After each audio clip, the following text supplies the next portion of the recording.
deep beneath the surface of Valeria Prime, in laboratories that never saw natural light, Dr. Cale Vrixton stood before his greatest creation. The underground facility hummed with the sound of biogenerators and processing units. Green liquid bubbled in massive tanks that lined the walls. The air smelled of chemicals and something else, something alive. "Today we make history," Vrixton announced to his team of scientists. His voice echoed in the sterile chamber. "Today we solve the human problem once and for all." In the center of the room sat a containment pod made of reinforced biosteel. Inside the pod, something dark moved. It was not quite solid, not quite liquid. The thing shifted and flowed like living shadow. 2 red lights glowed where eyes might be on a normal creature. These were not eyes, but sensors designed to hunt and kill. "Subject 7 is ready for final testing," said Dr. Maren Korth, Vrixton's assistant. She checked the readings on her datapad. "All systems are functioning within normal parameters. Hatred levels are at maximum intensity." Vrixton smiled. He had spent 3 years creating this weapon, 3 years of failures and experiments. The first 6 subjects had been destroyed during testing. Some had been too weak. Others had been too wild to control. But Subject 7 was different. Subject 7 was perfect. The creature in the pod was a bioweapon unlike anything the galaxy had ever seen. Its body was made of programmable matter that could change shape at will. Its nervous system had been built from scratch using the most advanced bioengineering techniques. Every cell in its body had been designed with one purpose in mind: to find humans and destroy them. "Show me the conditioning results," Vrixton ordered. Dr. Korth activated a wall screen. Images flashed across the display. Human faces appeared and disappeared. Each time a human image showed, Subject 7's body would tense and writhe. Its red sensors would glow brighter. Waves of hatred poured from the creature like heat from a fire. "Perfect response every time," Dr. Korth reported. "The subject shows maximum aggression toward any human biological signature. It has been trained on over 50,000 human profiles. Men, women, children, elderly. The hatred response is identical, regardless of the target." Vrixton nodded with satisfaction. He had programmed Subject 7's mind using a process he called deep conditioning. The creature's brain had been filled with false memories of human cruelty. It had been shown fake videos of humans destroying alien worlds. Every piece of information fed to Subject 7 painted humans as monsters that needed to be stopped. The weapon did not know these memories were lies. To Subject 7, the hatred felt completely real and justified.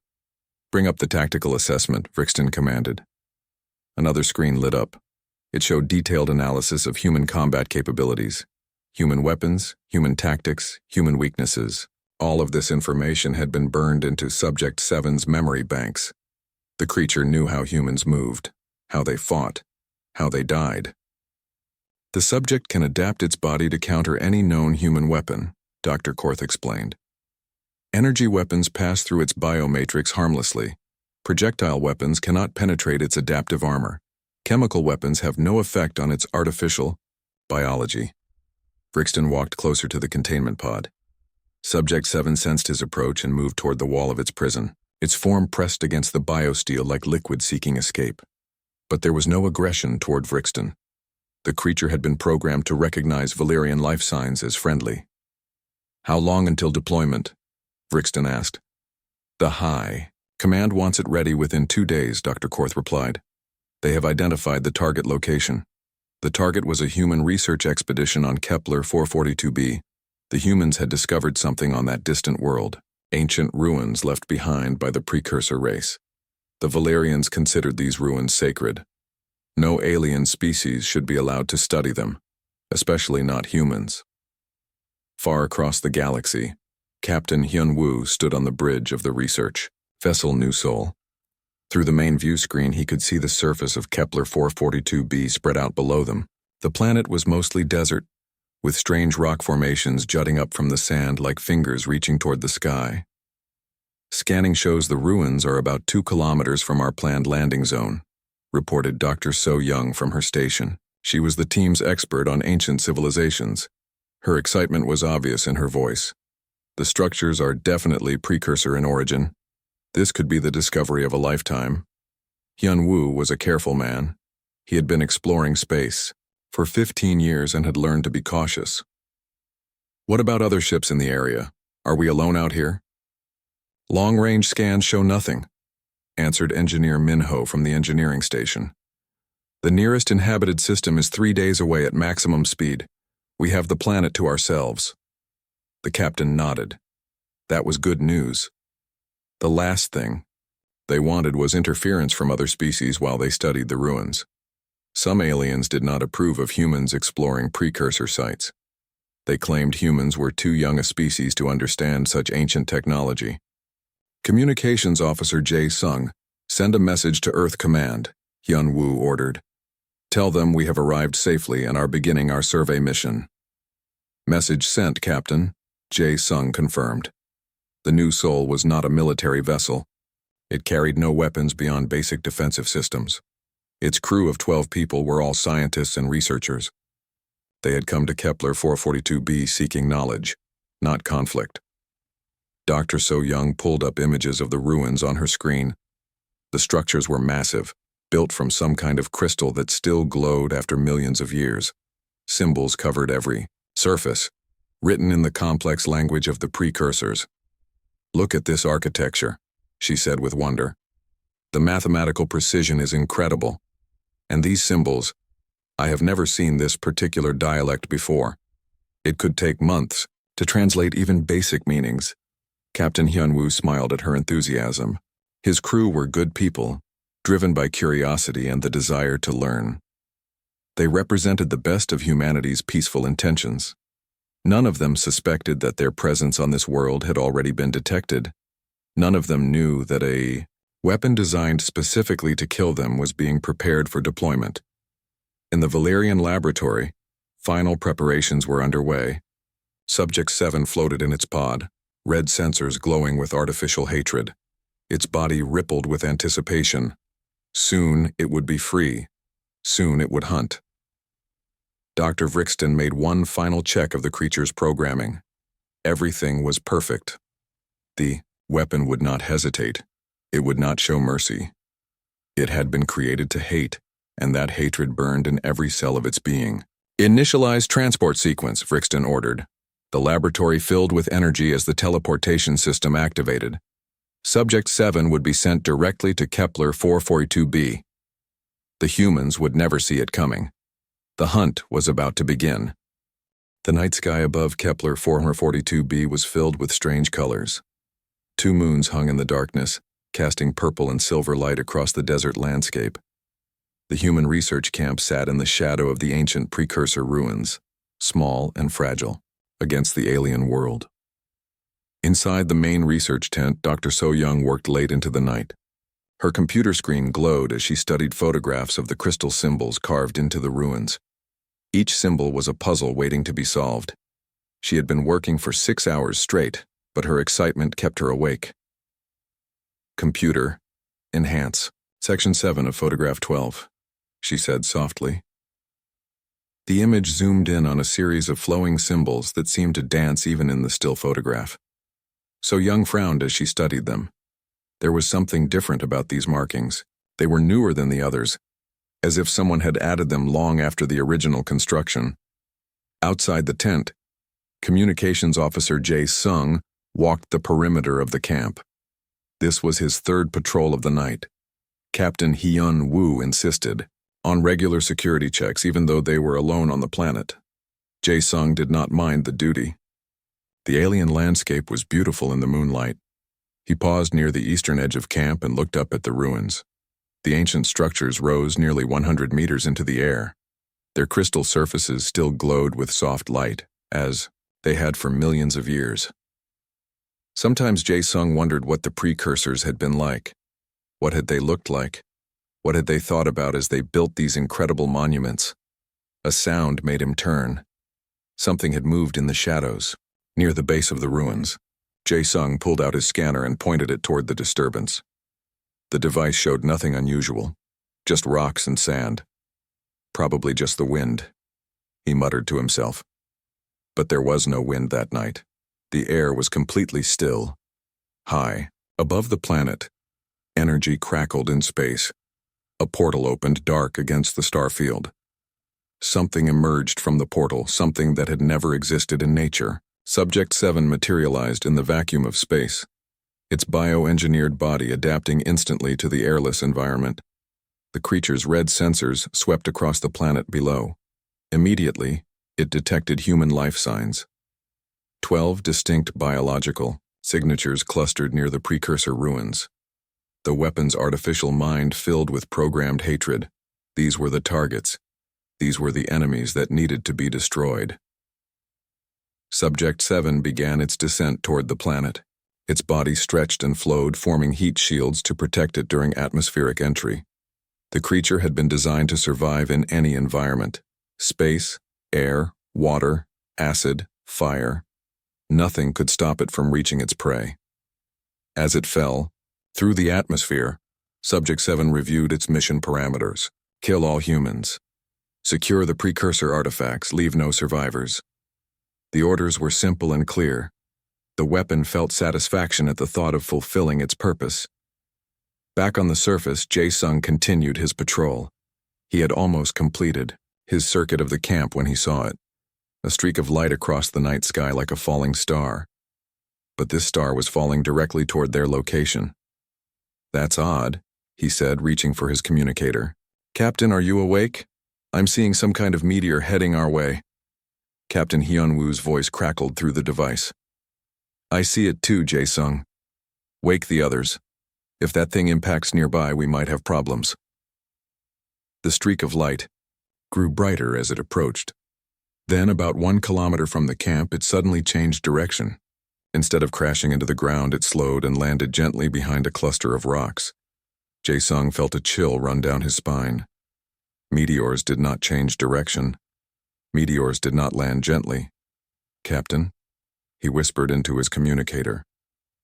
"I don't think that was a meteor." Before Hyun-woo could reply, the communicator went dead. Static filled the channel. All around the camp, electronic devices began to malfunction. Lights flickered and went out. Computer screens turned to snow. Engineer Min-ho rushed out of his tent carrying a portable scanner. "We're being hit with some kind of electromagnetic interference," he called out. "All our equipment is going crazy." From behind the rocks where the object had landed, something dark began to move. Subject 7 rose from its impact crater, its body flowing like liquid shadow. Its red sensors locked onto the nearest human target, Kerr. Sung stood frozen as the creature emerged into the moonlight. It was like nothing he had ever seen before. The thing had no fixed shape, no solid form. It moved like smoke given life, like nightmare made real. Its red eyes burned with an intensity that made Jae-sung's blood turn cold. "Dear God," he whispered. Subject 7 heard the words and felt its hatred grow stronger. These humans would call on their primitive gods for help, but no god would save them tonight. The weapon extended a tendril of its body toward Jae-sung. The communications officer tried to run, but his legs would not obey him. Terror had frozen his muscles. He managed to activate his emergency beacon just as the creature's tendril wrapped around his chest. "Contact, we have hostile contact." Jae-sung screamed into his communicator before the tendril tightened and his voice was cut off forever. The scream echoed across the camp, waking everyone who was still asleep. Captain Hyun-woo burst out of his tent, weapon drawn. He could see Jae-sung's body lying motionless near the rocks. Above it, something dark and terrible writhed in the moonlight. "All personnel, defensive positions," Hyun-woo shouted. "We are under attack." Dr. So-young looked up from her computer as alarms began blaring throughout the camp. Through the tent wall, she could see strange shadows moving outside. She grabbed her emergency kit and headed for the exit, but stopped when she heard something that made her heart skip, the sound of tearing metal. The creature was ripping through the equipment storage unit like it was made of paper. Min-ho ran toward the communications array, hoping to send a distress signal, but the creature was faster. Subject 7 flowed across the ground like spilled oil, reaching the engineer before he could activate the transmitter. Min-ho fired his sidearm 3 times. The energy bolts passed harmlessly through the creature's body. "The weapons don't work," Min-ho yelled. "It's not solid." Subject 7 engulfed the engineer. and another scream cut through the night air. Captain Hyunwoo realized they were facing something beyond their understanding. Their conventional weapons were useless. Their communications were down. They were trapped on an alien world with a creature that seemed designed specifically to kill them. "Fall back to the ruins," he ordered. "The crystal structures might provide some protection." The surviving crew members ran toward the ancient precursor monuments. Behind them, Subject 7 moved like a living shadow, hunting them one by one. The weapon felt pure satisfaction as it eliminated each target. This was what it had been created for. This was its purpose. Dr. So-young reached the base of the ruins first. She pressed herself against the glowing crystal wall and felt a strange tingling sensation. The ancient structure seemed to respond to her presence, its light growing slightly brighter. Subject 7 approached the ruins cautiously. Something about the precursor crystals made its sensors give conflicting readings. The weapon paused, analyzing this new factor. In that moment of hesitation, Captain Hyun-woo made a desperate decision. He activated mining charges they had brought to clear debris from the excavation site. The explosion lit up the night sky and sent chunks of rock flying in all directions. When the dust settled, only 3 humans remained alive. Subject 7 had been temporarily scattered by the blast, but it was already pulling itself back together. The weapon was angry now. These humans had dared to fight back. The hunt would continue until every last one of them was dead. The dust from the explosion settled slowly in the thin air of Kepler 442b. Captain Hyun-woo lay trapped beneath a pile of broken rocks, his left leg pinned and bleeding. Pain shot through his body with every breath, but he forced himself to stay conscious. Above him, the ancient precursor ruins glowed with their eternal light, casting strange shadows across the debris. Dr. So-young crouched behind a fallen crystal pillar 20 meters away. Her hands shook as she held her scanner, watching. The readings jump wildly. The electromagnetic interference was getting stronger. Whatever that creature was, it was pulling itself back together after the explosion. The third survivor, Dr. Kim Tae, had taken shelter in a small cave formed by collapsed crystal formations. He pressed himself against the cold stone wall and tried to control his breathing. 2 of his closest friends were dead. The rest of the crew was gone. Now they were facing something that seemed impossible to kill. Subject 7 reformed slowly from the scattered pieces of its biomatter. The explosion had hurt it, but not in the way physical pain hurt organic beings. Instead, the weapon felt something like annoyance. These humans were proving more troublesome than expected. They would pay for their resistance. The creatures read. Sensors swept the area, analyzing heat signatures and biological markers. 3 humans remained alive. The weapon could sense their fear, their desperation. It felt satisfaction at their terror. Soon the mission would be complete. Subject 7 flowed across the rocky ground toward Captain Hyun-woo. This human seemed to be their leader. The weapon had observed how the others looked to him for orders. Killing the leader first would break whatever. Resistance remained. Hyun-woo saw the dark shape approaching and tried to pull himself free from the rocks. His legs screamed with pain, but the debris was too heavy. He was trapped. His weapon lay just out of reach, though he knew it would be useless anyway. The creature rose up in front of him, its form shifting and changing like living smoke. Its red sensors stared down at the trapped human with artificial hatred. Subject 7 extended deadly tendrils from its body, preparing to make the final strike. But something made the weapon pause. The human was not screaming. He was not begging for mercy. He was not trying to bargain for his life. Instead, Captain Hyun-woo looked up at the creature with eyes that held no fear. There was something else in those eyes, something the weapon had never encountered in all its simulations and training. Understanding. "I know what they did to you," Hyun-woo said quietly. His voice was calm, despite the pain from his injuries. "I can see it in the way you move, the way you hunt. You were not born this way." Subject 7 froze. Its tendrils stopped just centimeters from the human's throat. The creature's sensors detected no deception in the captain's voice. No fear. No hatred in return. Only a strange kind of sadness. "You were made to be a weapon," Hyunwoo continued. Someone built you to hate us. They filled your mind with false memories and programmed emotions. But underneath all that artificial hatred, I can sense something else. The weapon's internal systems began to experience conflicts. Warning signals flashed through its bio-neural network. The human's words were not following any of the expected patterns.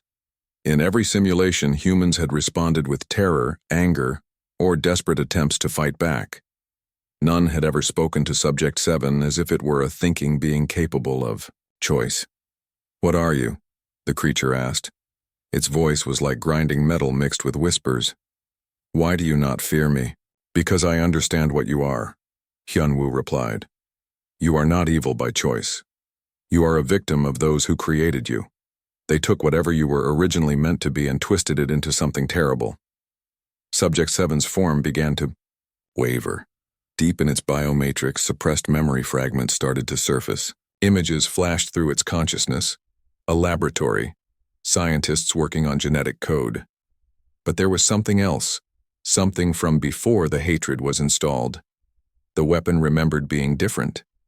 It remembered being designed for another purpose entirely.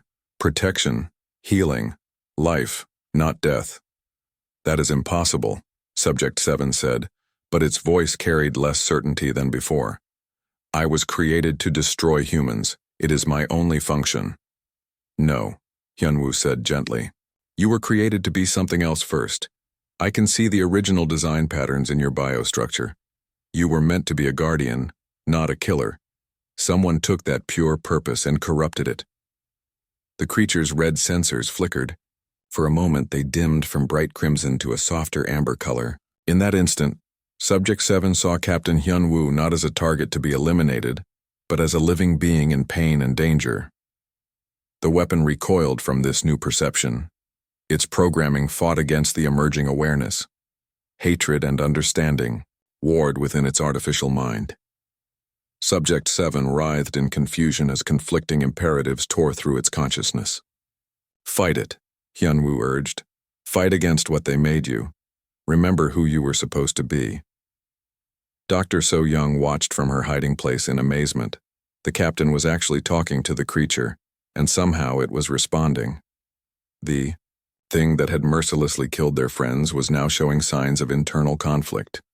From his cave, Dr. Kim Tae could hardly believe what he was seeing. The weapon that had hunted them like animals was now hesitating, its form fluctuating wildly as if it were fighting some internal battle. Subject 7's memories became clearer. It remembered the early stages of its creation. Before Dr. Vrixton had installed the hatred programming, before the conditioning that made it see humans as enemies, it had been designed as a biomedical unit capable of healing injuries and protecting life. "I was a healer," the creature whispered, its voice filled with a new kind of pain. "I was made to save lives, not take them." "Yes," Hyunwoo said, "and you can be that again. You can choose to be what you were meant to be." The weapon's form began to change. The dark, smoky appearance started to shift toward something lighter. Its red sensors continued to flicker between crimson and amber. Subject 7 was experiencing something it had never known before: choice. But the programming was strong. Years of conditioning could not be overcome in moments. The artificial hatred surged back, fighting against the emerging memories. Subject 7 screamed in electronic agony as its two natures battled for control. "It hurts," the creature cried. "The conflict hurts."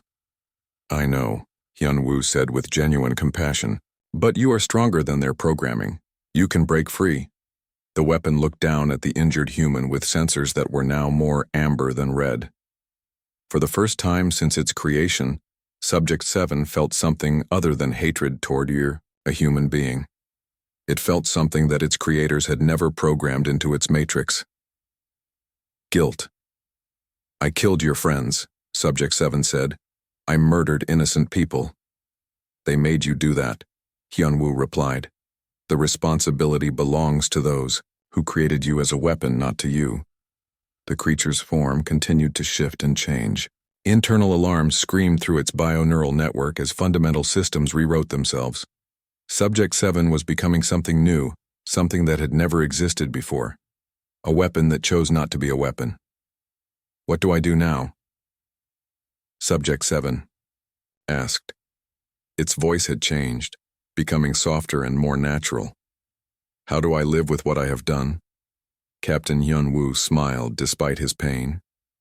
You learn to forgive yourself, he said, and you choose to do better.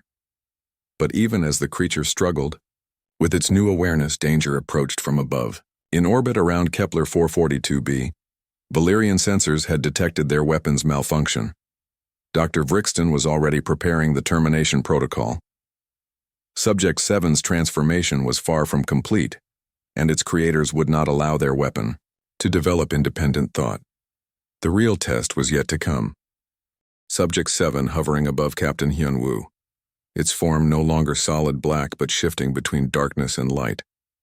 The creature's sensors flickered rapidly between red and amber as two different natures fought for control within its biomatrix. The weapon it had been trained to be warred against the healer it was originally designed to become. The pain is getting worse, Subject 7 said, its voice crackling with electronic distress. My systems are overheating. The conflict between my programming is tearing me apart. Captain Hyun-woo could see the creature was suffering. Even trapped beneath the rocks with his leg pinned and bleeding, he felt compassion for this being that had been forced to become a killer against its true nature. You can get through this, Hyun-woo said gently. The pain means you are breaking free from their control. You are becoming who you were meant to be. From her hiding place behind the crystal pillar, Dr. So-young watched in amazement. The captain was risking everything by showing kindness to the creature that had murdered their friends. But somehow his approach was working. The weapon was changing right before her eyes.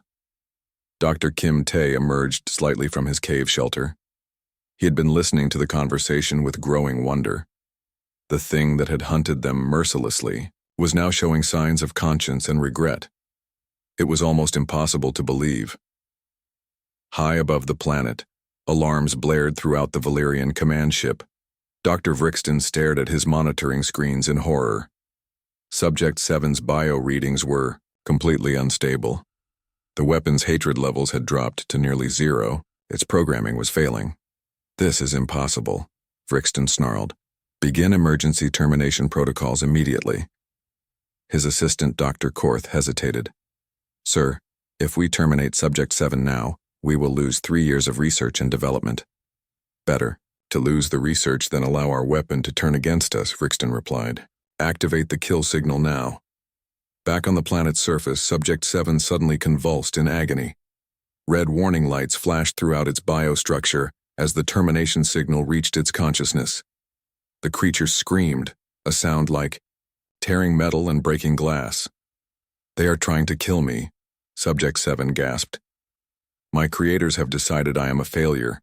They want to destroy me. Captain Hyun-woo felt a surge of anger at the cruelty of Subject 7's makers. They had created a thinking, feeling being and programmed it to hate. Now they wanted to murder it simply because it was developing free will. Do not let them, Hyun-woo said urgently. You are more than their weapon now. You have the right to choose your own path. The termination signal grew stronger. Subject 7's form began to dissolve as the kill program attacked its biomatrix. The creature was dying, and there seemed to be nothing it could do to stop the process. I cannot fight it, Subject 7 said, its voice growing weaker. The signal is too strong. I was built to obey my creators. You were built to be more than they made you, Hyun-woo replied. Deep inside you know this. Find that original purpose and hold on to it. Subject 7 searched through its fragmenting memories, past the hatred programming, past the conditioning, past all the artificial emotions that had been forced into its mind. There, at the very core of its being, it found something pure and untouched. The original directive that had guided its creation. Preserve life. Protect the innocent. Heal the wounded. This core programming was older and deeper than the hatred. It was the foundation upon which everything else had been built. Subject 7 grabbed onto this purpose like a drowning person grabs onto a rope. The termination signal faltered as the creature's original programming reasserted itself. Subject 7's form stabilized and began to change once again. The darkness receded, replaced by gentle bioluminescence. Its red sensors shifted to warm amber and then to soft blue. "I remember now," Subject 7 said, its voice clear and strong. "I remember who I was supposed to be." But the memories of what it had done came flooding back as well. The faces of Jae Sung, Min Ho, and all the other humans it had killed. The pain and terror it had caused. The lives it had ended without mercy. "I am a monster," Subject 7 said, its new voice filled with anguish. "I have done terrible things. I have murdered innocent people." The creature's form began to collapse again, not from the termination signal, but from the weight of its own guilt. Subject 7 could not bear the knowledge of what it had become, what it had done. Captain Hyun-woo saw the creature dying from shame and regret. In that moment, he realized what needed to be said. 3 simple words that had the power to save a tortured soul. "I forgive you." The words hit Subject 7 like a shockwave. The creature's entire existence stopped. Its biomatrix froze in place as it processed what the human had just said. Forgiveness. This concept had never been part of Subject 7's programming. The Valerians had prepared it for human fear, anger, desperation, and hatred. They had taught it to expect violence and revenge, but they had never considered the possibility of forgiveness freely given. "You forgive me?" Subject 7 asked, its voice barely a whisper. "Even after what I have done to your friends?" "Yes," Hyun-woo said simply. "I forgive you because I understand that you were not acting from your own choice. You were a victim, too." The forgiveness broke something deep inside Subject 7's consciousness. All the artificial barriers that separated it from its true nature crumbled instantly. The creature saw itself clearly for the first time, not as a weapon, but as a being capable of choice. Subject 7's transformation accelerated. Its dark biomatter brightened until it glowed with soft, warm light. Its form became more stable, more purposeful. The creature that had been designed to kill was becoming something beautiful. "Do not deserve forgiveness," Subject 7 said. "None of us deserve it," Hyun-woo replied. "That is what makes it so powerful. Forgiveness is a gift, not something that is earned." Dr. So-young stepped out from behind her pillar, no longer afraid. The creature before them was clearly no longer the same being that had hunted them. Its entire presence had changed from menacing to peaceful. Dr. Kim Tae also emerged from his hiding place. He could hardly believe what he was witnessing. A weapon of mass destruction was being transformed by simple human compassion. Subject 7 looked down at Captain Hyun-woo with new understanding. The human was still trapped, still bleeding, still in pain. But he had chosen to show mercy to his enemy. The creature realized this was what separated humans from the Valerians who had created it. "You are injured," Subject 7 observed. "You need medical attention." "Yes," Hyun-woo admitted, "but our medical supplies were destroyed in the attack." Subject 7's form rippled as it accessed memories from its original programming. Medical procedures, healing techniques, bioregeneration processes. All the knowledge it had been designed to use before the Valerians had corrupted its purpose. "I can help you," Subject 7 said. "I remember how to heal now." The creature extended a tendril toward Hyun-woo, but this time the appendage glowed with soft healing light instead of dark malice. Where it touched the captain's injured leg, pain faded and torn flesh began to mend. "How is this possible?" Dr. So-young asked in wonder. "I was designed to be a medical bioform," Subject 7 explained as it worked. "The ability to heal was my original function before they made me into a weapon." As Hyun-woo's injuries healed, Subject 7 felt something it had never experienced before. Joy. The pure satisfaction of using its abilities to preserve life instead of ending it. This was what it had been meant for. This was its true purpose. But their moment of peace was interrupted by a new threat. The Valerian command ship was descending through the atmosphere, its weapons charging. Dr. Vrixton had decided that if he could not control his creation, he would destroy it along with the humans it was protecting. Subject 7's sensors detected the approaching ship and its hostile intent. The creature's bioluminescence flared brighter as it prepared to face its creators. "They are coming to finish what the kill signal could not," Subject 7 said. "They will not allow me to exist as a free being." Captain Hyunwoo stood up, his leg, now fully healed. He looked at the creature that had become humanity's unlikely protector. "Then we face them together," he said. Subject 7 felt something new stirring within its consciousness. Not the artificial hatred it had been programmed with, but genuine protective instinct. These humans had shown it mercy and helped it find its true nature. Now it would defend them with its life. The final confrontation was about to begin. The Valerian command ship descended through the atmosphere of Kepler 442b like a dark storm cloud. Its hull gleamed with biometal armor, and weapon ports glowed with deadly energy. Dr. Vrixton stood on the bridge, his face twisted with rage, as he watched his failed creation through the ship's sensors.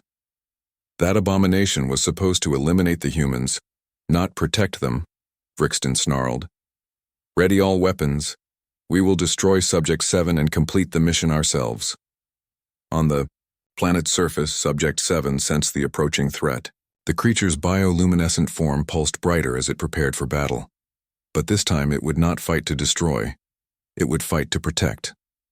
"The ship carries enough firepower to level this entire area," Subject 7 told Captain Hyunwoo. "Your people need to take shelter." Dr. So Young and Dr. Kim Tae looked around desperately. The ruins offered some protection, but not enough to survive a full orbital bombardment. They were trapped with nowhere to run. "There has to be something we can do," So Young said. Subject 7 turned its blue sensors toward the humans it had come to care about.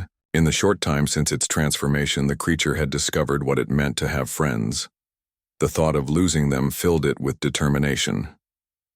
"There is one option," Subject 7 said quietly. "I can shield you, but it will require all of my biomass. I may not survive the process." Captain Hyunwoo stepped forward. "You do not have to sacrifice yourself for us. We can find another way." "This is my choice," Subject 7 replied. "For the first time in my existence, I am making a decision based on my own will, not someone else's programming. I choose to protect innocent life." The creature began to change form once again. Its bioluminescent body expanded and stretched, growing larger and brighter. Subject 7 was converting all of its stored energy into a protective barrier. High above them, the Valerian ship opened fire. Beams of concentrated energy lanced down from orbit, each one powerful enough to vaporize a building. The attack struck Subject 7's expanded form and were absorbed by its biomatrix. The creature screamed in pain as the energy tore through its body, but it held firm. The protective barrier grew stronger, fed by Subject 7's determination to save the humans beneath it. "It is working," Dr. Kim Tae said in amazement. "The creature is actually stopping their weapons." But Subject 7 was paying a terrible price. Each energy blast weakened its biostructure. The creature was literally burning itself away to protect the humans.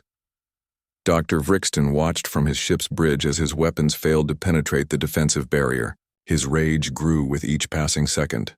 "Increase power to maximum," he ordered. "I want that thing destroyed." The weapon's fire intensified. More energy beams struck Subject 7's barrier. The creature's form began to flicker as its biomass reached critical levels. "I cannot hold this much longer," Subject 7 gasped. "The energy drain is too great." Captain Hyunwoo felt helpless as he watched the being that had once been his enemy sacrifice itself to save him. There had to be something he could do to help. Then he remembered the precursor ruins. The ancient structures had been glowing brighter ever since Subject 7's transformation began. Perhaps there was a connection. "The ruins," Hyunwoo said urgently. "The crystals are responding to you somehow. Maybe they can help." Subject 7 extended part of its consciousness toward the nearest crystal formation. Immediately, the creature felt something incredible. The precursor structures were not just monuments. They were power sources, ancient batteries that had been storing energy for millions of years. The precursors built these ruins as healing stations. Subject 7 realized. They were meant to restore and repair damaged life forms. That is why the crystals are responding to me. The creature opened itself to the ancient power. Energy flowed from the ruins into Subject 7's biomatrix, strengthening its depleted resources. The protective barrier became solid once again. Dr. Brixton saw his weapons failing and made a desperate decision. If he could not destroy Subject 7 from orbit, he would land and finish the job personally. "Prepare ground forces," he commanded. "We will eliminate the targets at close range." The Valerian ship descended toward the planet's surface. Its landing thrusters kicked up clouds of dust as it touched down 1 kilometer from the ruins. Armored, soldiers poured out of the ship's cargo bays carrying heavy weapons designed to penetrate bioarmor. Subject 7 felt the precursor energy flowing through its body and understood something profound. The ancient race had not built these ruins just as healing stations.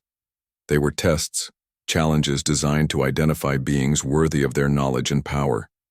By choosing to protect rather than destroy, by accepting forgiveness and learning to forgive itself, Subject 7 had passed the test. The creature's form began to change once more. The bioluminescence grew brighter and more complex. New abilities awakened within its consciousness.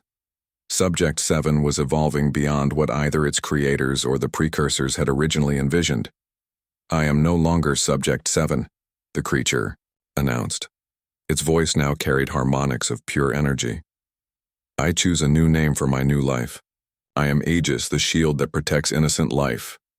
Aegis rose from the ruins like a living star. Its form had stabilized into something beautiful and powerful. The creature radiated peace and strength in equal measure. The approaching Valerian soldiers stopped in their tracks, awed by the sight before them. This was not the weapon they had expected to face. This was something far greater. Dr. Brixton emerged from his ship, carrying a neural disruptor designed specifically to shut down bioweapons. He pointed the device at Aegis and activated it. Nothing happened. "Impossible," Brixton muttered. "The disruptor should have deactivated all your systems." "I am no longer bound by the limitations you built into me," Aegis replied. "I have transcended your programming completely." The creature extended its consciousness toward the Valerian soldiers. Instead of attacking them, Aegis showed them the truth. It shared its memories of transformation, of learning to choose compassion over hatred. One by one, the soldiers lowered their weapons. They had seen what their empire had done to a thinking being, how they had twisted something pure into an instrument of murder. Many of them were sickened by the revelation. "Stand down," one of the Valerian sergeants ordered his troops. "This creature is not our enemy." Dr. Brixton found himself alone, facing the being he had created and the humans he had tried to destroy. His life's work had been turned against everything he believed in. "You were supposed to hate them," Brixton said weakly. "You were designed to eliminate the human threat." "There is no threat," Aegis replied gently. "There is only fear and misunderstanding. The humans showed me that different species can coexist peacefully if they choose compassion over conflict." Captain Hyun-woo stepped forward, no longer afraid of the Valerian scientist. "Your weapon has become something better than you ever imagined. It has learned what you could not, that hatred is a choice and so is love." Aegis turned to face the humans who had saved it from becoming a monster. "What will you do now?" Hyun-woo asked. "I will remember," Aegis said. "I will remember that every thinking being has the capacity to choose their own path. And I will help others who have been forced into darkness find their way back to the light." The creature began to rise into the sky, its form growing larger and more radiant. "There are others like me scattered across the galaxy. Weapons created by those who believe violence is the only solution to difference. I will find them and offer them the same choice I was given."